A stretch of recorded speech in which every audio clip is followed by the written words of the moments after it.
마지막 시간입니다. 그죠? 제가 앞에는 조직에 대한 이야기를 드렸다면 지금은 이제 지원 사업 세 가지를 후딱 말씀드릴 겁니다. 그래서 사실 이 지원 사업은 우리가 당장 지원 사업만 생각하기 위해서 사실 사회적 경제를 얘기할 게 아니라서 사실 앞 시간에 이야기를 좀 길게 했어요. 그리고 지원 사업부터 눈에 들어오면 될 일도 안 됩니다. 그리고 의미를 알고 일단 법인을 만드는 일부터 고민하고 난 이후에 우리의 사업 방향이 뭐 고용 창출 지원이 필요한 사회적 기업인지 혹은 초기에 이제 사업 인프라를 만들기 위한 마을 기업인지 이런 것들을 충분히 고민하는 시간을 좀 가지셔야 돼요. 그리고 더불어서 이제 중간 단계에 있는 육성 사업까지 해갖고 지금 뭐 한 시간 정도 이내에 좀 빠르게 해서 세 가지 형태의 지원 사업들 설명드리고 마치겠습니다. 자, 일반적으로 사회적 기업이라고 하는 건 제가 앞서 분명히 설명을 드렸어요. IMF라고 하는 국가 위기가 딱 닥쳤었을 때 정부가 이제 세금 가지고 재정 가지고 할 수 있는 일자리 사업이라고 하는 거는 그 한계가 있다라는 겁니다. 그러다 보니 그 한계에 항상 취약계층부터 먼저 노출된다는 거예요. 그래서 앞서 말씀드린 것처럼 취약계층 고용 창출 지원이 사회적 기업이라면 대표적인 취약계층이 왜 몸이 불편하신 장애인이나 혹은 연세가 좀 많으신 고령자분들이나 혹은 뭐 결혼 이민자나 혹은 뭐 아까 말씀드린 것처럼 경력 단절된 여성 같은 경우에도 또 썩 선호하는 그 뭐 우리가 일할 근로자로 채용하기에 썩 이제 부담을 느끼잖아요. 그런 분들. 그 다음에 뭐 상대적으로 일자리를 잃게 되면 당장 이제 어려움을 겪는 저소득자 뭐 이런 분들한테 사실 일자리 지원 정책으로 많이 알려져 있는 게 사회적 기업입니다. 하지만 실제로 알려져 있는 출발 자체는 해외 사례들처럼 이제 사회적인 가치가 있는 제품을 생산하는 기업. 예를 들어서 지금 나와 있는 탐스 슈즈라고 하는 신발 브랜드. 보시다시피 이제 신발 없는 아이들이 이제 엄청 먼 거리를 걸어 다니면서 이제 물도 떠오고 이런 거 아마 많이 보셨을 거예요. 그 아이들한테 신발 한 켤레를 신겨주고 싶어 하는 한 청년이 사실 본인이 돈이 많았으면 신발 한 켤레를 기부하면 되겠죠. 계속 기부 활동하면 되는데 그 수익이라고 하는 재원이라고 하는 것들을 내가 스스로 만들어 나가는 게 아니고 나랑 비슷한 생각을 갖는 사람이 함께 신발을 구매하면서 동참하면 어떨까. 그래서 제품의 사회적 가치를 함께 홍보하고 판매하기 시작한 대표적인 사례의 기업으로 탐스 슈즈를 지금 설명드리는 겁니다. 그래서 앞서 말씀드린 것처럼 단순하게 우리가 뭔가를 만들어 파는 기업이라고 하는 게 뭐 질 좋은 제품 혹은 이제 가격이 저렴한 제품 이것도 중요하지만 그 만든 제품의 어떤 갖고 있는 의미나 가치 이런 것들도 실제로는 예전에 비해서 소비자들이 많이 이제 그것 어떤 기업인지를 떠올려가면서 구매하는 형태로 서서히 좀 바뀌어 나가고 있어요. 그만큼 이제 좋은 일 하는 기업 왜 그렇잖아요. 어떤 기업들은 뭐 나쁜 일 안 좋은 그 예를 들어서 우리가 뭐 그 일본 제품들 불매운동 할 때 특정 기업들 뭐 소위 말하는 안 좋은 쪽으로 이제 딱딱 이렇게 리스트에 올려갖고 그 기업이 생산하는 제품들은 오히려 이제 구매하지 않게 하기 위해 불매운동 같은 것도 하고 좋은 일하는 기업들은 적극적으로 구매하려고 하는 운동들을 많이 한단 말이에요. 왜? 갑질 있었던 뭐 남양유업 사태라든지 뭐 그런 거 있었잖아요. 그죠? 그러니까 어떠한 기업 문화가 있는 기업인지 또 그 기업이 생산하는 제품이 뭔지에 따라서 실제로는 이제 소비자들의 인식도 많이 바뀌어 나가고 있다. 그래서 우리가 단순하게 사회적 기업하면 일자리 지원이 필요한 취약계층에게 이제 우리가 일자리를 지원하고 또 우린 또 인건비를 지원받고 이렇게만 이해하지 마시고 우리가 판매할 제품이나 서비스 안에도 어떠한 사회적 가치를 함께 녹여내고 홍보 판매할지에 대한 고민도 한번 같이 해주십사라고 해서 잠깐 설명드렸습니다. 사회적 기업이 생긴 취지가 취약계층을 위한 사회 서비스를 확충하거나 혹은 취약계층을 위한 일자리를 제공하거나 혹은 지역사회에서 지역 단위에서 나타나고 있는 지역 자원들을 적극적으로 활용하거나 하는 기업들을 중요한 사회적 목적이 있는 기업이라고 보고 있습니다. 그래서 사회적 기업 육성법에 그렇게 구분이 되어 있어요. 그죠? 그렇게 한번 살펴보시고 사회적 기업을 넘어가는 단계가 이렇게 구분되어 있습니다. 보통 사회적 기업이라고 하는 것은 맨 오른쪽에 있는 고용노동부가 인증하는 사회적 기업을 말합니다. 근데 그 인증이라고 하는 과정 자체가 초기 단계의 어떤 기업들이 마음 먹는다고 이제 요건 충족하기에는 조금 부담스럽지 않겠냐라고 해서 요건을 조금 완화시켜 놓고 경상북도라고 하는 광역 지자체가 선발하는 제도가 예비 사회적 기업입니다. 근데 그 예비 사회적 기업도 요건이 몇 개 있을 거 아니에요? 그것조차도 조금 지금 나는 부담스럽다 하는 분들을 위해서 그 사람들을 키워내는 사업이 사회적 기업과 육성 사업이에요. 자, 키워내는 형태의 육성 사업입니다. 자, 넘어가고요. 자, 그래서 예비 사회적 기업은 중간에 있죠. 광역 지자체가 선정을 하게 되고 그 선정이 되면 3년 동안 나는 예비 사회적 기업 타이틀을 갖고 있고 2년 동안 인건비랑 사업비를 신청할 수 있는 기회가 생기는 겁니다. 물론 신청 안 할 수도 있어요.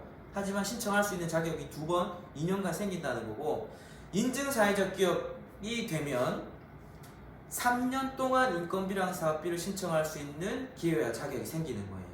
그래서 보통 사회적 기업 하면 5년간 인건비랑 사업비 같은 것들을 지원받을 수 있구나 라고 보통 이렇게 이해하십니다. 그렇죠? 틀린 말은 아닙니다. 그리고 앞서 말씀드린 것처럼 육성사업도 있다. 자, 이거 육성사업은 제가 따로 빼서 뒤에 가서 좀 말씀드릴게요. 경북에 지금 한 350개 정도 있습니다. 지금 12월에 심사해갖고 몇 개가 이제 업데이트 됐는데 아직까지 이제 DB 관리가 좀 안 돼서 조금 이제 몇 개가 더 늘어나 있다 수준이고요. 자, 인증 요건, 예비 요건 있지만 인증은 우리가 예비 거쳐서 갈 거기 때문에 인증 요건은 일단 이번에는 패스하겠습니다. 예비 요건 5개만 보겠습니다.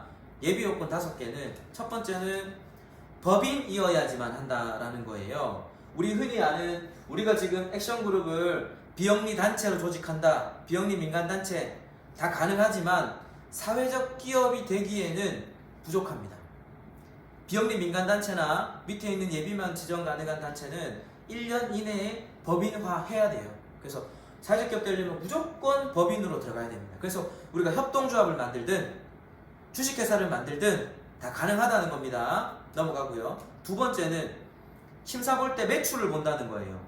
왜냐하면 앞으로 고용 창출할 기업이라고 지원해 줄 건데 지금 당장 사업 성과가 있는지 사업 계획이 뭔지 그것들은 사실 매출로 금방 확인할 수 있기 때문에 그래요. 사업 계획서는 허구가 많을 수 있잖아요. 그래서 매출액을 가지고 판단합니다. 그래서 기준 금액이 많으면 기준 금액은 없지만 많으면 많을수록 좋다. 이건 이제 당연한 얘기예요. 그래서 적정 금액은 추후에 제가 나중에 이제 이쪽으로 진입하려고 하는 기업에게 이제 어느 정도의 업종별로 적정 금액은 좀 다를 수 있거든요. 그래서 그것도 추후에 안내해 드리겠습니다. 그리고 아까 사회적 협동조합 설명드릴 때도 잠깐 말씀드렸고 지금 사회적 기업도 뭐 하려고 이 사회적 기업 하냐 라고 너네 기업의 사회적 목적이 뭐냐 라고 유형이 5개 나뉘는데 이 중에 우리가 하나를 정해야 되는 거예요. 나는 농산물 유통 가공 사업을 하지만 나는 지역의 취약계층 일자리 창출이 목적입니다 하면 일자리 제공형으로 신청하는 거고, 나는 서비스 제공을 열심히 하는 기업입니다 하면 사회 서비스 제공형으로 신청하는 거고, 나는 지역에서 나오는 농산물 자원이나 특산물 자원이나 여러가지 문화 자원들을 활용해서 지역 주민의 일자리와 소득을 만들겠다 하는 지역 중심의 지역사회 공헌형이 있을 수도 있고요. 또 하나는 혼합형이나 창의혁신형이 있지만 사실 혼합형은 거의 증빙이 어려워서 제껴놓으시고, 창의혁신형은 실제로는 무조건 심사위원회에서 당일 판단 기준입니다. 그래서 창의혁신형으로 신청하는 것은 위험 부담이 너무 커요. 그래서 일반적으로 저희도 마찬가지로 안내해 드릴 때는 이 3가지 유형, 일자리, 사회서비스, 지역사회 공헌형으로 크게 준비하시는 걸로 안내가 됩니다. 그래서 지금 현재 요건은 간단하게 말씀드리면 일자리 제공형을 제외한 나머지 유형들은 앞으로 이렇게 하겠다라고 계획서로 가름이 됩니다. 고용 실적 없어도 돼요. 매출만 좀 있는 상태에서 앞으로 나는 지역 사회에 이렇게 공헌하겠다, 취약계층을 위해서 이렇게 사회 서비스 제공하겠다, 계획서로 써내면 되지만 일자리 제공형만은 전월 말일 기준으로 4대 보험 가입되어 있는 유급 근로자가 1명 이상 있어야 되고 그 근로자들의 취약계층 비율이 30% 이상이어야 된다는 거예요. 그러니까 1명 고용해서 취약계층 고용하면 100%니까 요건 충족입니다. 그래서 내가 예를 들어서 5월달에 신청할 건데 5월달에 공고가 뜹니다. 그러면 4월 1일날 4대 보험 가입되어 있는 근로자를 1명 고용하시면 돼요. 취약계층으로. 그러면 일자리 제공용으로 신청하실 수 있습니다. 그리고 우리 흔히 아는 4대 보험 가입이라고 하는 거는 초단시간 근로자도 4대 보험 가입이 돼요. 보통 월 60시간 이상 근로자만 4대 보험 가입이 의무일 뿐인 거지 60시간 이하의 근로자도 월 60시간입니다. 선택적으로 4대 보험 가입이 되거든요. 그래서 뭐 하루에 2시간씩 뭐 하루에 3시간씩 주 3일 나오는 근로자를 내가 채용한다 하더라도 실제로는 4대 보험 가입하고 일자리 제공용 요건 충족의 근로자로 고용할 수 있다는 겁니다.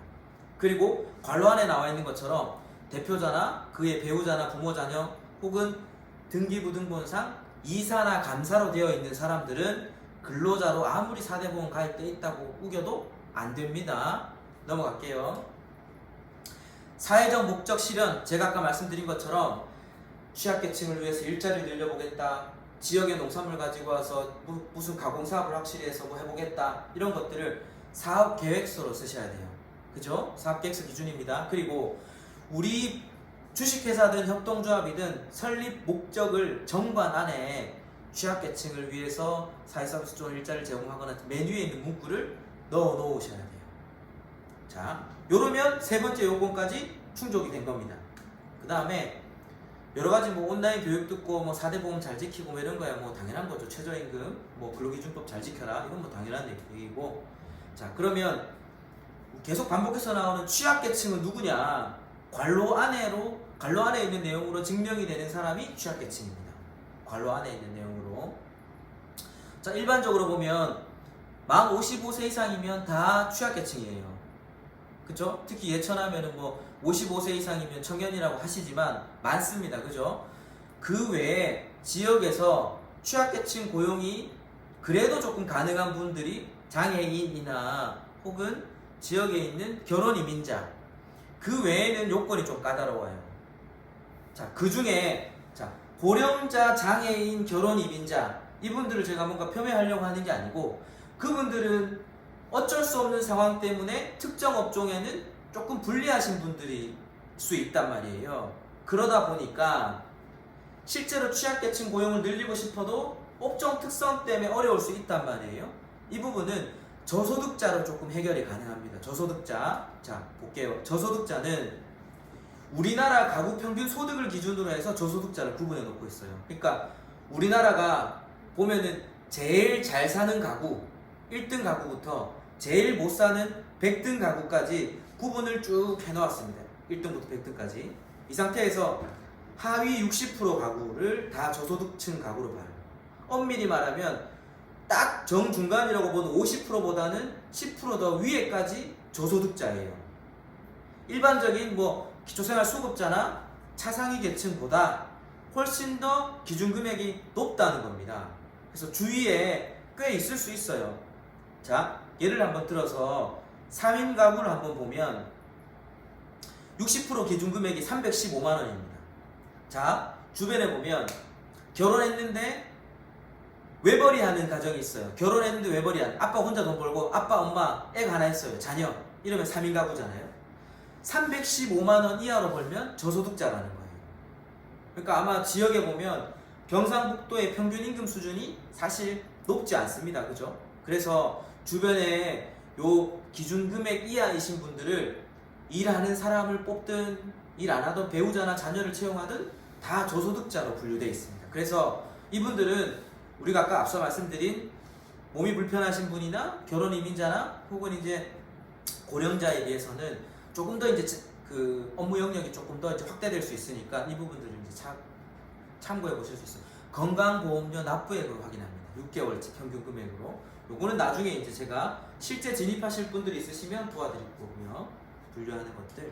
자, 그 다음에 정관 안에 우리는 사회적 목적을 갖고 있는 기업이기 때문에 돈을 벌더라도 막 함부로 주주나 조합원들끼리 다 배당으로 안 갖고 가겠다라고 하는 문구를 2개 넣어 놓는 거예요.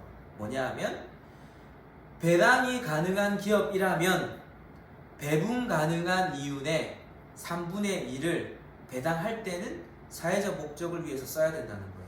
일례로 우리가 이제 1년 동안 농산물 가공 판매 사업을 해서 500만 원을 벌었어요. 여러 가지 운영비 다 떼고 났더니 순이익금이 500만 원이 된 거예요, 연말에. 그러면 보통 일반적인 기업이라면 이 500만 원을 통상적으로는 내년 사업 준비금으로 일부 빼놓는단 말입니다. 예를 들어 200만 원 빼놨어요. 그럼 300만 원 남았어요. 그럼 우리 수고했으니까 조합원 5명이 60만 원씩 나눠 갖자. 이런 결정을 할 수 있단 말이에요. 그쵸? 근데 이렇게 60만 원씩 5명이 나눠 가질 때 이 300만 원 중에 200만 원은 사회적 목적을 쓰고 100만 원만 갖고 나눠 가지라고 하는 게 이 정관의 목적이고 그렇게 이행하셔야 돼요. 자, 그러면 야, 이거 운영하려고 하는 운영 주체는 그러면 열심히 일한 대가를 뭘로 받아오느냐? 이 말씀이 또 나온단 말이에요. 그때 이 300만 원이라고 하는 돈을 배당이라고 하는 절차를 통해서 15.4% 떼고 갖고 가지 말고 이거를 내년에 우리 성과급이나 수당으로 갖고 가자. 아니면 우리 조합원 중에 일하는 사람이 있다면 이 사람들은 급여를 조금 올려주는 데 쓰자. 이렇게 의사결정을 하면 이 3분의 2 조항도 크게 우리가 운영하는 데 걸림돌이 되지는 않는다는 거예요. 그리고 회사의 해산 청산 시에도 자녀재산은 빚 갚고 우리 조합원이나 주주들의 출자금을 보존하고도 남는 돈이 있다면 그때는 좀 좋은 일 하는데 한번 해보라는 그런 내용입니다. 그쵸? 어려워서 문 닫는데 자녀재산이 있는 경우가 잘 없어요. 아무튼 자, 요런 것들 2가지 문구를 정관 안에 넣어 놓아야 된다 라는 게 요 핵심입니다. 잘못 이해하시면 안 돼요. 왜냐하면 대부분의 지역에 가보면 사회적 기업은 돈 벌어서 다 사회에 환원해야 된다더라 이런 소문들이 많은데 제가 어디에도 그런 말 한 적 없습니다. 그쵸? 오해하시면 안 돼요. 넘어가겠습니다. 그 다음에 마지막으로는 근로기준법이라든지 노동관계법령 잘 지켜서 기업을 지속가능한 일자리로 만들어봐라 라고 하는 게 핵심입니다. 자, 정리해보면 자, 첫 번째 법인 만들면 오케이. 2번째 법인 만들어서 매출활동하고 일으키고 있으면 되는 거예요. 3번째 요건 중에 하나를 정해서 내가 거기에 맞는 사업계획서를 써내면 됩니다. 일자리 제공형만 고용실적이 1명 있으면 되는 거고요. 그 다음에는 나머지는 정관 안에 문구를 넣어 놓는 방식으로 어렵지 않게 해결할 수 있는 내용들이에요. 자, 그렇게 해서 서류를 갖다 내면 경상북도에서는 현재는 1년에 2번씩 모집을 합니다. 5월하고 10월달 모집하는데 이때 선정이 되면 보통 5월에 모집하면 6월 말에는 결과가 나와요. 10월이면은 11월이나 혹은 이제 12월 중에는 이제 나오는 거죠. 그래서 보통 한 2달 안에는 결과가 나오고 결과가 나오게 되면 이제 우리가 이제 지원 사업 같은 것들을 신청해 볼 수 있습니다. 신청해 볼 수가 있어요. 이 중에 제가 이제 하나 중요한 거 이거 하나만 또 짚고 넘어갈게요. 제일 많이 떨어지는 이유는 사회적 기업을 신청하려고 하는 그 법인의 대표는 다른 개인 사업자나 다른 법인 사업자를 갖고 있으면 안 돼요. 특히나 우리가 지원받는 사회적 기업하고 거래 관계가 발생할 수 있는 업종일 경우에는 특히 안 되는 겁니다. 예를 들면 어떤 지역에 남편분이 그 영주에 인견 가지고 결혼 이민자들 고용해 갖고 봉제해서 뭐 여러 가지 의류라든지 공예품 뭐 이런 거 만드는 작업을 하는 사회적 기업을 만들었습니다. 그쵸? 인견 제품 만드는 사회적 기업을 결혼 이민자 고용해 갖고 사회적 기업이 됐어요. 근데 와이프 명의로 인견 제품 판매하는 매장을 운영하는 개인 사업자가 있는 겁니다. 그래서 이 인견 제품을 열심히 만들어 갖고 실제로는 기업이 운영하려고 하면 1,000원 주고 만들었으면 1,100원에는 팔아야 혹은 1,100원 이상 1,000원 이상으로 무조건 팔아야 지원이 끝나고 나서도 유지를 할 건데 여기는 거의 1,000원에 만들어서 1,000원에 와이프 회사에 파는 겁니다. 와이프 사업자한테. 그러면 5년이 지나면 그 기업은 문을 닫겠죠. 그렇게 지원은 혜택만 받고 나중에 이제 손 털어버리는 기업들, 그렇게 이제 지원의 혜택을 다른 곳에 흘러갈 수 있도록 하는 연결고리를 다 차단하는 거예요. 그래서 대표자의 개인 사업자나 법인 사업자도 걸고 그 사람의 엄마 아버지, 그 다음에 그 사람의 자녀, 그 사람의 배우자의 사업자까지도 다 거래관계 문제를 들어서 사업자 문제를 들여다봅니다.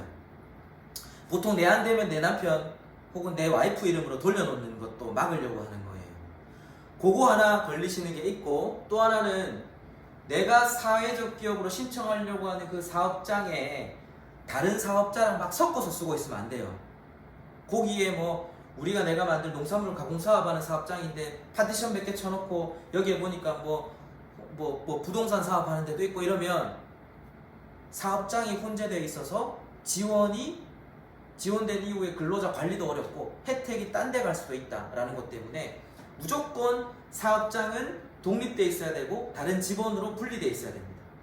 자, 그거 이해하시고 넘어가겠습니다. 그러면 그렇게 해서 선정이 되면 지원을 뭐 해주느냐? 자, 지원을 해주는 게 지금 보시다시피 일자리 창출 사업, 일자리 창출입니다. 내가 사회적 기업 되고 나서, 그리고 일자리 창출 사업을 신청하기 전에 내가 원래 고용하고 있었던 사람은 이 지원 대상에서 빠져요. 내가 몇 명 지원 받겠다라고 약정한 다음에 몇 명 배정받으면 그 사람들한테만 지원해 주는 겁니다. 창출이에요, 의미예요. 창출. 그래서 지원의 비율은 최저임금 기준으로 해서 일반인을 채용하면 50% 지원해 주고 취약계층 고용하면 70%까지 지원해 줍니다. 내년에 8,700 얼마예요? 뭐 거기에다가 하루에 8시간 주 5일 일하는 근로자면 뭐 대략 한 190만 원 정도까지 나온다 하더라고요. 거기에 이제 일반인 기준 적용하고 취약계층 기준 적용하는 겁니다.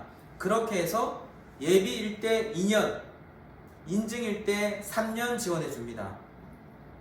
자, 그리고 구조적으로 이 사업을 지원받기 위해서는 취약계층 고용 비율이 50% 이상 있는 상태로 신청해야지만 이 사업 선정이 돼요. 그래서 내가 나중에 난 50%만 지원받아도 되니까 일반인만 다 고용해야지, 이렇게 신청해야지 하면 안 된다는 겁니다. 이 사업 자체가 취약계층 고용을 지원하기 위해서 만들어진 거라서 어느 정도까지는 일반인 고용 지원도 해주지만 취약계층 고용 비율이 50% 안 넘으면 지원이 안 해준다는 거예요. 자, 넘어가겠습니다. 자, 전문인력 인건비 지원은 최저임금 기준으로 지원받는 근로자만 고용해갖고는 뭔가 월급 많이 주는 근로자 채용을 통해서 사업을 성장 못 시킨다는 겁니다. 그래서 통상 일반적으로는 3년 이상의 같은 혹은 유사 경력자를 채용할 때 전문인력으로 지원해주고, 뭐 박사 학위 이런 사람 있는 사람들은 한 2년 정도의 이제 경력까지 이제 인정해주는 경우입니다. 그래서 내가 채용하려고 하는 그 근로자랑 근로계약을 체결할 거 아니에요? 근데 그 사람이 내가 예를 들어서 영업직에 전문인력을 뽑을 거다. 그러면 그 사람이 3년 이상 예전에 일했었던 직장에서의 경력 증명서로 3년짜리가 나와야 되는 거예요. 그래야지만 예천군청에다가 이 사람 내 전문인력으로 쓸 거니까 지원해달라라고 이렇게 승인이 떨어져요. 아까 방금 말씀드린 것처럼 경력 3년 이상의 경력자를 채용할 경우에 전문인력 채용 지원 사업을 통해서 200만 원까지 최대 5년간 지원해준다 라는 게 전문인력 인건비 지원 사업입니다. 그리고 하나 더는 경북형 사회적 경제 청년 일자리 사업이라고, 사회적 기업이 되면 만 39세 이하의 청년 근로자를 채용할 때 한 달에 200만 원까지 10% 자부담해갖고 2년간 지원해주는 겁니다. 최대 200만 원까지. 이렇게 이해하시면 돼요. 그래서 부족한 어떤 그 고용 여력을, 청년 근로 고용을 나나 좀 해야 되는 업종이 있잖아요. 청년 일자리 사업도 한두 명 정도 신규로 배정받을 수 있다는 겁니다. 자, 일자리 사업 이렇게 이제 세 가지가 나오는 거예요. 취약계층 고용을 위한 일자리 창출 사업, 전문 인력 지원 사업, 그 다음에 청년 일자리 지원 사업. 이 세 가지를 가지고 우리가 이제 고용을 좀 늘려나갈 수 있어요. 자, 그 다음에 사업비 지원도 있는데, 이거는 우리가 이제 여기 신한력 플러스 사업에도 제일 많이 들어오는 게 사실 장비 지원이더라고요. 근데 아이러니하게도 여기에는 이제 장비 지원이 없습니다. 사업을 개발하라는 의미의 지원이기 때문에 이미 이제 어느 정도의 장비는 갖고 있다라고 보고 있고, 또 하나는 사업 개발비 신청 단계에 장비는 사업 기간 동안만 임차해서 쓸 수 있도록 그 사업 개발비가 허용하고 있어요. 그래서 보통은 예를 들어 이런 거예요. 내가 지역에서 나오는 사과 가지고 사과빵을 만들어 팔고 싶잖아요. 그럴 때는 나는 사과빵 만드는 기술이 없으니까 기술 이전이 필요할 수도 있고, 기술 이전 받고 난 다음에 내가 제품을 만들어 봐야 되니까 시제품을 만들어 볼 수도 있고, 개발할 수도 있고, 그 다음에 만들고 나서 특허나 출원 내볼 수도 있고, 홍보 마케팅 할 수도 있고, 포장재를 개발할 수도 있고. 포장재 아시죠? 그죠? 그런 것들은 이 일련의 과정을 통해서 사업을 개발하라고 하는 의미이기 때문에 지원을 해줘요. 근데 이제 장비 같은 경우는 그게 조금 이제 임차하는 형태로 일부 이제 제한적이다라고 이해하시면 될 것 같고요. 그 밑에 당구장 표시로 마을기업이나 사회적 협동조합도 오른쪽에 예비의 지원 수준에 한해서 2년간 지원받을 수 있습니다. 사회적 협동조합도 사회적 기업이 아니지만 사업개발비는 2년간 신청할 수 있어요. 그게 이제 아까 제가 말씀드린 사회적 협동조합 육성을 장려하려고 하는 정부의 정책적 방향이라는 겁니다. 사회적 협동조합 기억나시죠? 비영리법인. 자, 지원 수준은 어떻게 되느냐? 인증 넘어가면 3년간 신청할 수 있는데 한 번 신청할 때 최대 1억까지 신청할 수 있어요. 그 다음에 예비일 때는 한 번 신청할 때 5천만 원까지 신청할 수 있는데 2번까지밖에 신청 못합니다. 그래서 합이 5년이에요. 자, 넘어가겠습니다. 그 다음에 이제 뭐 각종 경영 컨설팅 지원도 활발하게 거의 무상에 가깝게 지원해주고 있습니다. 그리고 사회보험료 지원이라든지 세제 지원, 융자 지원, 공공기관 우선 구매 제도 같은 것들도 활발하게 진행이 되는데, 여기서 포인트는 그거예요. 공공기관 우선 구매. 아까 제가 이미 사회적 협동조합 설명드리면서 공공기관 우선 구매 대상이라 그랬잖아요. 그러면 사회적 협동조합이 사회적 기업이 되면 우선 구매 점수가 2개 나와요.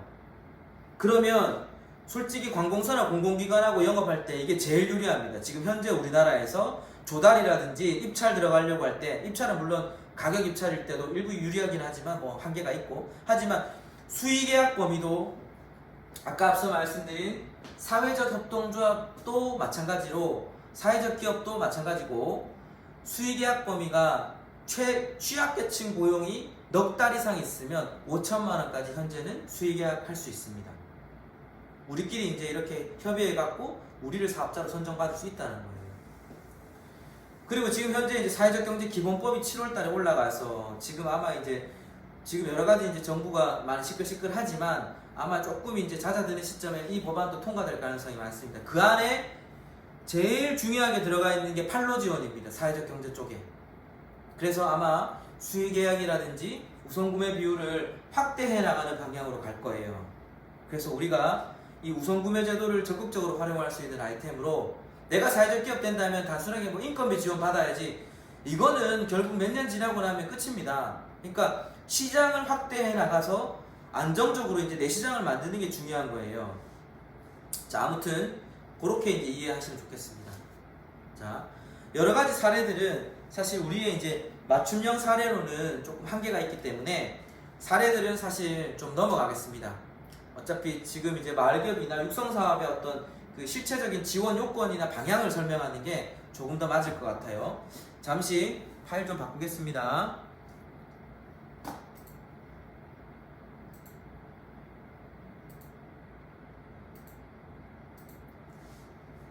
자, 사회적 기업과 육성 사업이라고 하는 게 있어요. 제가 앞서 말씀드린 사회적 기업을 하고 싶은데 나는 아직까지 좀 준비가 덜 됐어요.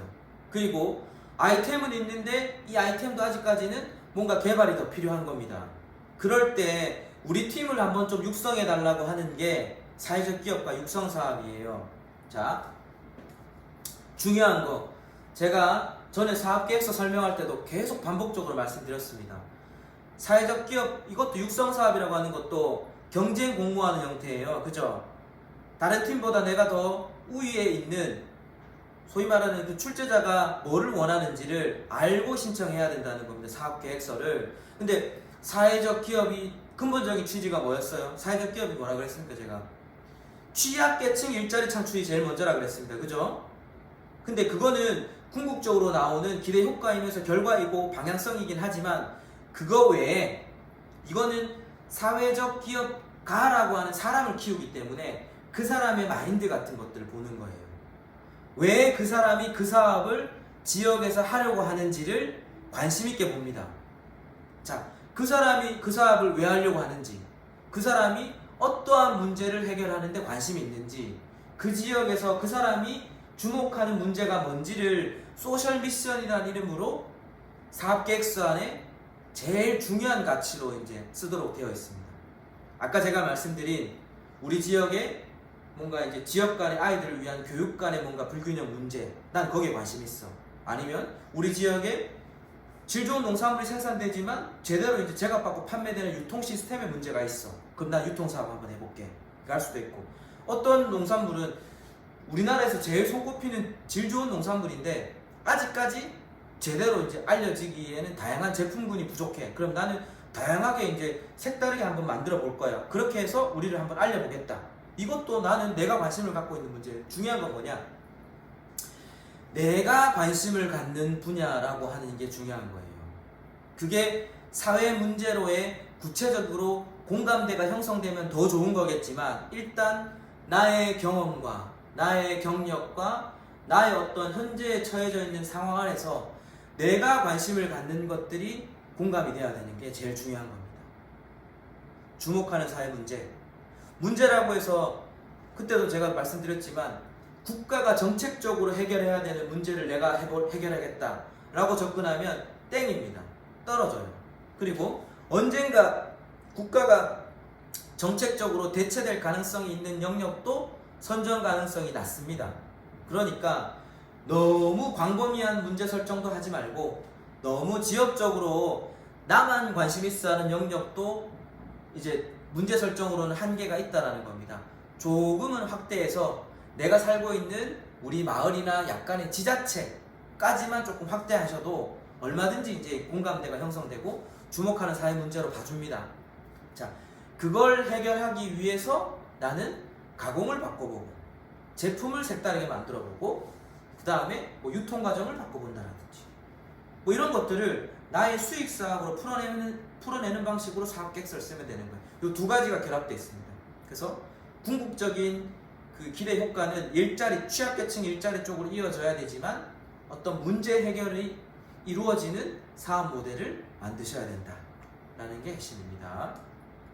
자, 그래서 각 기수별로 1등한 팀들이에요. 7기니까 지금으로부터 한 3년 전쯤에 최우수 팀으로 선정받았었던 롤케이크 만드는 베이커리 회사입니다. 근데 여기가 주목한 문제는 학교 밖 청소년들의 사회 부적응 문제. 왜냐하면 학교에서 문제 일으키면 학교로도 못 돌아가고 사회로도 못 가는 아이들한테 진로 탐색의 기회라든지 제과제빵의 교육을 통해서 최소한의 이제 임금을 받을 수 있는 근로 환경도 만들어주고 하는 게 나는 중요한 사회적 가치다. 물론 제품의 맛이 있어야 됩니다. 그죠? 제품의 질도 중요한 겁니다. 자, 그 다음에 6기 팀이에요. 요거는 사회적 기업 중에, 왜 우리나라의 할머니들 지금은 이제 수공예품 많이 만들고 하지만, 그죠? 이런 것들 부업거리도 잘 없단 말이에요. 우리나라는 OECD 국가들 중에 노인 빈곤율이 이제 1등, 2등이다.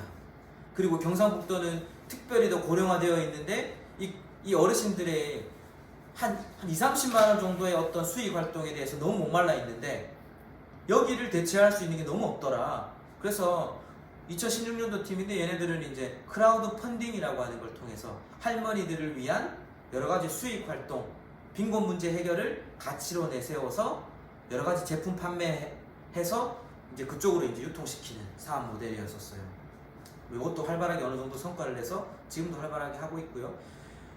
울릉도라고 하는 지역에 가보면 지금은 이제 사회적 기업이 또 다른 하나가 생겨 있지만 2015년도에 사회적 기업이 된 독도문방구는 울릉도라고 하는 지역이 실제로 울릉도랑 독도 지역에 있는 수많은 생태 문화 자원들이 제대로 알려져 있지 않다는 겁니다. 그래서 또 하나는 울릉도라고 하는 지역 자체가 이제 어업 중심이다 보니까 여러 가지 이제 관광 쪽으로는 특히 많이 서툴러요. 공간도 작고 그러다 보니까 여성들이면 어업 활동 외에도 여러 가지 이제 서비스나 프로그램, 체험, 교육 사업도 할 수 있고 또 하나는 디자인 관련해서도 지역에 있는 자원들과 결합시켜서 옛날 말로 기념품, 요즘 말로 굿즈 만들어 파는 사업을 한번 해보면 지역도 알리고 여성 일자리도 만들고 이걸 해서 이제 나온 게 제가 올해 이제 울릉도 2번 갔다 왔거든요. 여기 주식회사 독도 문방구 대표님이랑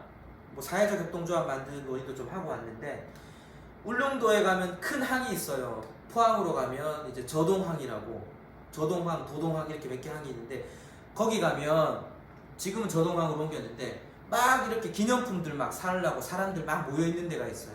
거기가 여기입니다. 지금 울릉도 가보면 여기 말고는 그거 파는 데 없어요. 그래서 가보면 지금 뭐 TV 가보면 이렇게 알러브 독도 이렇게 파는 티셔츠 입고 독도 가는 거 촬영 많이 하죠. 다 여기서 사갑니다. 그만큼 이러한 것들도 예천 지역에서도 한번 해볼 수 있는 겁니다. 천년만년 언제나 뭐 지역의 농산물이 좋다고 해서 농산물 가공사업만 할 거예요. 그죠? 같이 모여서 갖고 있는 재능은 예천이라고 하는 지역도 이제는 뭐 나중에 고속철인가요? 뭐 그런 것도 이제 들어온다 하는데 관광 상품화를 위해서는 먹거리만 갖고는 한계가 있어요. 즐길 거리랑 사갈 거리들이 필요합니다. 지역을 상징하는 그런 것들도 좀 고민해 보실 필요가 있습니다. 자, 사회적 기업과 육성 사업이라고 하는 거는 자, 본선발만 초점을 두고 보시면 돼요. 고용노동부 산하에 있는 한국사회적기업진흥원이 전국적으로 사회적 기업가를 육성해내는 공모사업을 하고 있습니다. 근데 이거를 중앙에서 직접 못하기 때문에 경상북도 안에 3개의 위탁기관을 두고 운영을 합니다. 올해 기준으로는 제일 오래 한 대구대학교가 있고요. 그 다음에 앞서 말씀드린 것처럼 농업, 농촌, 북부지방형이라고 해서 경북도립대학교가 여기 하고 있습니다. 그리고 기술기반형일 경우에는 금호공대로 가시면 돼요. 이도저도 아니면 대구대학교로 가시는 게 좋고요. 그리고 참고로 대구의 공동체 디자인 연구소라고 하는 곳도 경북팀을 좀 뽑습니다. 왜냐? 대구가 너무 이거 할 사람이 없어서 실제로 영주까지 육성팀을 뽑을 정도로 경상북도에는 이거 준비하시려고 하면 4개의 기관을 우리가 적절하게 선정해서 갈 수가 있습니다. 우리는 예천 가면 얼마나 좋아요, 그죠? 농업, 농촌, 북부지방형이니까 딱 맞아요, 그죠? 자, 그래서 이 사업을 설명드리는 거고 이달 안에 공고가 날 가능성이 99%인데 올해는 제가 지금 명확하게 체크를 못했는데 조금 지체되고 있어요. 아무튼 뭐 그래도 이달 안이나 늦어도 이제 1월 초에는 날 거고요. 나게 되면 우리가 자 여기서 중요하게 정확하게 기억하셔야 되는 게 뭐냐면 밑에 모집 부문이 3개로 나뉘어져 있는데 제도전 팀은 제껴 놓으시고 예비 창업팀으로 뽑히거나 초기 창업팀으로 갈 수가 있어요. 자, 예비 창업팀은 뭐냐? 개인 사업자도 없는 3명이 이상이 팀 짜서 들어가는 겁니다. 우리는 앞으로 뭐 10명 이상이 액션 그룹으로 갈 건데요. 자, 그렇더라도 이 중에 중요하게 3명 정도 사업자 없는 사람이 일단 팀으로 신청하면 돼요. 나중에 협동조합이나 주식회사 만들 때 합류하시면 돼요. 아무 문제 없습니다. 그때는 사업자 있는 사람들 들어와도 상관없어요. 자, 무슨 말인지 아시겠죠? 그게 예비 창업팀입니다. 사업자 없는 사람들 3명 이상이 모여서 신청하는 게 예비 창업팀이고 초기 창업팀은 내가 개인 사업자나 법인 사업자를 냈는데 이제 이 사업을 갖고 이제 한 번 더 성장하고 싶다 하면 2년 미만일 경우만 가능해요. 2년 미만의 개인 사업자나 법인 사업자. 그럴 경우만 가능합니다. 자, 제도전 팀은 제껴 놓는다 그랬어요. 그죠? 자, 그래서 우리가 팀 짜서 얼마든지 준비할 수 있습니다. 제가 뭐 우리 예천 안에 지금 친환경 플러스 사업팀이 엄청 많지만 당연히 이제 넣어서 다 될 가능성은 없겠죠. 근데 이제 제가 보기에는 가능성이 꽤 있어요. 그 도립대학교가 생각보다 이렇게 모집 인원을 늘리는 데 비해서 경쟁이 많이 심하지 않은 것 같아요. 제가 봤을 땐 그렇습니다. 자, 심사는 서류 심사, 심층 면접, 대면 심사까지 해서 협약 체결되면 선정이 되면 내년 3월부터 내년 12월까지 사업 기간이고요. 그 기간 동안 예비 창업팀이든 초기 창업팀이든 누가 더 사회적 기업이라고 하는 목표를 향해서 많이 달려갔느냐에 따라서 사업비가 최대 5천만 원에서 차등 지원됩니다. 내가 예비 창업팀으로 출발했지만 초기 창업팀 못지않게 성과를 잘 달성했으면 초기 창업팀이 이뤄낸 성과보다 더 많이 준다는 거죠. 왜냐하면 우리는 더 밑에서 출발했으니까. 자, 아무튼 성과에 따라서 5천만 원의 사업비를 차등 지원하고 이 사업비는 장비 구매도 가능합니다. 장비 구입도 가능한 사업비예요. 창업 공간도 일부 지원되고요. 도립대학교에 그 도립대학교에 보면 사회적 기업들 육성사업팀이 들어와 있는 곳들이 있어요. 그리고 창업비용 지원해준다. 담임 멘토라고 하는 전담자가 계속 체크해주면서 사회적 기업 갈 것들을 도와줍니다. 그 다음에 여러가지 필요한 자원 연계 같은 것들도 정기적으로 해줍니다. 자, 이것들 우리가 지금 액션 그룹이 나와 있고 시나리오 플러스 사업으로 한 장짜리 사업 계획서 냈습니다. 냈는데 이것과 별개로 나는 들어보니까 사회적 기업도 한번 가보고 싶다. 근데 육성사업도 한번 거쳐보고 싶다 하시면 이거를 이제 1월 중하순까지 모집하는 기간 동안 사업계획서 갖다 내는 겁니다. 그죠? 갖다 내서 경쟁 한번 해볼 수 있다는 거예요. 우리는 시기적으로 이 사업을 딱 신청하기에 지금 적절한 것 같아요. 그리고 떨어지더라도 뭔가의 피드백을 받을 수 있단 말이에요. 한 번에 되면 제일 좋겠지만 떨어지더라도 내년에 수많은 기회에 공모사업을 신청해 볼 기회를 활용해 볼 수 있는 준비가 좀 된다 생각하시고 한번 주변에 있는 분들하고 한번 논의 한번 해보십시오. 자, 마지막으로 말기업 한번 보고 마치겠습니다. 자, 말기업입니다. 말기업은 제가 앞서 말씀드렸다시피 행정안전부라고 하는 지역을 관리하고 지원하는 부처가 그쵸? 그 지자체인 거예요. 그러니까 지역을 관리하니까 당연히 지역에 있는 기업을 키워내겠죠. 그러니까 지역 주민이 지역 자원 갖고 지역의 문제를 소득과 일자리로 만들어내는 기업입니다. 자, 그러면은 주민 구성이 어떻게 돼야 되는지, 자원의 성격이 어떻게 되는지 이런 거 정도만 좀 알아보면 되는 거예요. 자, 그래서 보겠습니다. 첫 번째, 하나, 둘, 셋, 네 개가 있지만 이 중에 맨 마지막에 거 조직 형태가 법인이어야 한다. 일단 요거 기억하시면 됩니다. 일단 법인 만들어야 돼요. 그죠? 두 번째, 공동체성. 5인 이상이 모여야 돼요. 5인 이상이 조합원이나 주주로 참여하는 법인을 만드셔야 되는 거예요. 협동조합이어도 되고 주식회사이어도 상관없다는 겁니다. 다만 주인이 5명 이상이어야 된다는 거예요. 그리고 이거는 참고로 지금은 이제 사회적 기업이라고 하는 거는 요건을 충족하면 40개가 들어오면 40개가 다 될 수도 있어요. 근데 말기업은 40개가 들어와도 더 말기업스러운 팀들만 뽑습니다. 그래서 현재 구조 안에는 보니까 경상북도 안에 한 10개 팀 정도 뽑더라고요. 그러니까 10개 팀 안에 들려고 하면 5명 이상이면 되지만 한 10명 이상 되어야 어느 정도의 경쟁력을 갖출 수 있다는 의미로 제가 10명 이상을 권장한다고 써뒀습니다. 그리고 모든 회원은 출자해야 됩니다. 그쵸? 근데 한 사람이 30% 이상 출자하면 안 돼요. 아까 협동조합하고 똑같습니다. 실제로 말기업에 지금 3가지 얘기를 들었지만 협동조합 만들면 이까지는 그냥 넘어가는 겁니다. 만드는 단계에서부터 이미 해결이 다 되어버려요. 자, 그 다음에 넘어가고 특수관계인의 지분을 제한합니다. 아까 제가 분명히 협동조합은 가족관계로 구성되어서 협동조합 만들어 운영해도 괜찮다 그랬습니다. 근데 그 협동조합이 말기업 가려고 할 때는 안 된다는 거예요. 왜냐하면 지분의 합이 전부 다 가족이니까 100%라는 거예요. 그죠? 자, 그래서 아무리 많아도 50%는 넘지 마라 라고 하는 게 특수관계인의 지분 제한입니다. 당연히 제가 보기에는 50%보다 훨씬 더 떨어져야 돼요. 네, 제가 보기에는 사람 인원수에 따라서 한 30%도 좀 많은 것 같습니다. 자, 넘어갈게요. 자, 그 다음 요건은 당연히 이제 지역 단위의 자원을 가지고 활용해야 되겠죠. 지역에서 안 나오는 자원 가지고 사업하겠다라면 이게 이제 어폐가 있는 겁니다. 그리고 지원받을 때는 지원 비율을 이게 이제 지원받는 기업에서 20% 정도는 자부담해서 매칭해서 사업해야 된다는 거예요. 예를 들어서 뭐 1차년도 5천만 원 지원받을 거라면 5, 20, 1천만 원 못해서 6천만 원을 사업비로 써야 된다는 겁니다.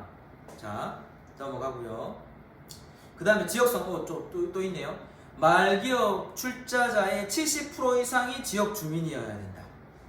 아까 제가 5명 혹은 10명 이상이면 좋겠다라고 한 그 주인인 주민들이 70% 이상이 마을 주민이어야 된다는 거예요. 그러면 그 마을의 경계가 어디냐? 마을의 경계는 보시다시피 군 단위는 한 읍이나 한 면으로 구분하고 있어요. 그래서 그 읍이나 그 면에 살면 그 마을 주민으로 봐줍니다. 또 그 마을의 주소지, 직장 주소지를 갖고 있는 사람도 그 마을 사람으로 봐줘요. 예를 들어서 예천에 호명 쪽에 이렇게 있는데 살기는 무슨 다른 면에 삽니다. 이랬었을 때도 호명 쪽에 내가 직장 주소지가 있으면 호명 면에서 만든 말기업에 내가 이제 지역 주민으로 해당이 된다는, 카운팅이 된다는 겁니다. 넘어가겠습니다. 자, 그래서 정리해서 드리는 말씀이 일단 법인 만드시는데 5명 이상의 주인이 지역 주민으로 참여하셔야 되고 비율은 70%가 넘어가야 된다. 근데 10명은 넘으셨으면 좋겠다. 그리고 20%는 자부담 출자를 통해서 사업비를 쓰시는 거고, 모든 사업은 지역 단위에서 나오는 지역 자원 활용하는 수익 사업으로 하셔야 되는 거고, 그리고 벌어들인 수익금 가지고 우리 조합의 조합원들 혹은 지역 주민들까지 확대해갖고 뭔가 혜택을 줄 수 있는 방향으로 뭔가 이렇게 사회공헌 활동에 대한 고민들도 사업계획서에 좀 드러나 있고 실제 좀 이행하셔야 돼요. 자, 그런 내용입니다. 현재 지원은 총 4단계로 이루어져 있는데 예비 말기업이라고 하는 제도도 있어요. 최근에 생겨나서 1,000만 원의 사업비를 받고 예비 단계를 거칠 수 있고 1차 년도에 5천만 원, 2차 년도에 3천만 원, 3차 년도는 고도화 사업이라고 해서 2천만 원인데 2차에서 3차 넘어가는 비율이 한 20% 정도밖에 안 된다고 합니다. 자, 요런 상황이에요. 그래서 우리가 지금 이 사업비를 지원받아서 장비를 사건 제품 개발을 하건 필요한 데 쓰시는 데는 아무 문제 없어요. 다만 이 사업비의 어떤 연차별로 지원 금액 정도는 우리가 반드시 이해하고 계셔야 된다라는 내용입니다. 그 다음에 다른 내용들은 그 외에 판로 지원 쪽에 포커스가 많아요. 특히 이제 말기업은 지역 단위 이제 어르신들 중심 기업들도 많고, 그리고 또 이제 지역에 이제 농산물 가공 사업이 좀 많아서 뭔가 장터 형태 혹은 판로 지원 이런 쪽에 이제 조금 더 관심 있게 좀 운영 지원되고 있습니다. 말기업 신청하려고 하면 어떻게 해야 되느냐? 연초에 말기업 지원 기간이 저희 이제 말기업 지원센터가 있습니다. 거기가 해마다 한 3월쯤에 설립전 교육이라고 하는 걸 합니다. 설립전 교육을 받고 나야 10월 달쯤에 신청할 수 있는 말기업에 우리가 이제 접수가 되는 거예요. 그래서 선정이 되면 지난주에 아마 이제 말기업 심사가 있었더라고요. 그 심사가에서 통과가 되면 그 이듬해 3월부터 1차년도, 2차년도 이렇게 이제 사업비 지원이 이루어집니다. 무슨 말인지 아시겠죠? 자, 설립전 교육은 이제 하시려고 하는 분들끼리 함께 이제 손잡고 이제 경산까지 가서 교육 들으셔야 돼요. 그죠? 교육 잘 들으시고 한번 들으시면 한 2년 동안 그 교육을 수료했다라는 것들은 자격은 유효합니다. 2년이 지나면 새로 들어야 되는 거예요. 그 다음에 앞서 말씀드린 서류적인 것들은 나중에 준비하실 때 같이 한번 살펴보도록 하겠습니다. 전반적인 내용이 이 내용이에요. 자, 말기업까지 한번 설명을 드렸어요. 마지막으로 제가 하나만 더 말씀드릴 거는 말기업하고도 사회적 기업으로 넘어갈 수 있습니다. 우리 이번 액션그룹 중에 들어와 있는 간부자 영농조합 법인 같은 경우도 말기업으로 이미 이제 지원을 받았어요. 지원 이력이 있습니다. 근데 그 지원 이력이 있지만 말기업 통해 갖고 이제 사업비 지원을 한 2년간 받으셨더라고요. 근데 이제 앞으로는 시나리오 플러스 사업을 통해서 이제 뭔가 이렇게 장비 지원이라든지 제품 개발 지원이 좀 있다면 이제 인력 지원을 통해서 이제 사업을 조금 더 이제 키워나갈 고민 같은 걸 하시더라고요. 자, 그럴 때 앞서 제가 사회적 기업 지원이 5년이라 그랬어요. 그죠? 최대. 말기업 지원이 최대 3년이라 그랬습니다. 이게 3년 풀로 받고 간다서 쳤을 때 고도화 사업을 제외하고 예비 때 지원받는 2년은 날아갈 겁니다. 말기업하고 사회적 기업으로 넘어가면 물론 이제 말기업 1년밖에 안 받았으면 사회적 기업 넘어가서 1년만 깎이겠지만 2년 이상 받으면 사회적 기업 예비 단계에서 지원되는 2년간은 날아가요. 그리고 우리 간부자용동조합법인 해당 사항이 되던데 지원 종료 후에 2년 자립하고 나면 사회적 기업으로 신청해 볼 수가 있어요. 그래서 우리는 아직까지 그 2년 동안 사업을 버텨오셨기 때문에 사회적 기업을 신청해 볼 수 있는 기회가 있습니다. 자, 아무튼 오늘 제가 앞선 시간에는 협동조합 얘기를 이만큼 길게 하고 지원사업은 요만큼밖에 얘기 안 하는 이유는 당연히 지원사업만 바라보지 마시라는 의미로 드린 겁니다. 이게 지원사업은 열심히 하는 기업한테 따라오는 거예요. 이게 내가 지원사업 받고 열심히 해보겠다고 생각하시면 실제로 저는 지원 못 받을 가능성이 낮습니다. 그리고 저는 사실 제 개인적으로 이쪽 영역에 일을 하고 뭐 시나리오 플러스 사업은 일부 이제 제가 이제 같이 이렇게 참여해서 뭐 이렇게 제가 어느 정도 도움되는 게 있을지 모르겠지만 하나 느끼는 게 뭐냐면 정말 좋은 기회예요. 이게 실제로 이제 이 정도의 지원 사업을 편성해 주는 게 쉽지 않은 기회이기도 하고 추진단하고 얘기 나눠봤을 때도 앞으로도 이제 계속 기회를 만들어 주겠다라고 이제 얘기를 합니다. 제가 보기에는 그 말이 사실이라면 여기 계신 분들도 당장 내가 뭔가 이렇게 이거 받아갖고 이거 해야 되겠다라고 계획 세우시면 제가 보기에는 선정 가능성이 낮습니다. 어떻게 하면 지역에 있는 자원들 가지고 이제 공동체를 만들어서 방향을 어떻게 둘 것인지를 고민하면 제가 보기에는 없는 사업도 만들어 줄 것 같아요. 그리고 오늘 제가 말씀드린 사업에도 얼마든지 가능하고 그 외의 사업들도 저도 도와드릴 수 있을 것 같아요. 그러니까 너무 사업을 한쪽으로만 바라보지 않고 약간 이제 좀 폭넓게 사회적 경제가 이 시나리오 플러스 사업이랑 너무 멀지 않은 그림으로 좀 이해하시고 많은 관심 갖고 추후에 이제 수요 파악도 좀 해가면서 도와드리도록 하겠습니다. 그리고 이제 제출 안 되신 곳들이 있다면 사업 계획서에도 일부 이런 내용들 함께 이제 좀 담아보시면 좋을 것 같습니다. 아무튼 장시간 고생하셨습니다. 나중에 기회 되면 또 뵙겠습니다.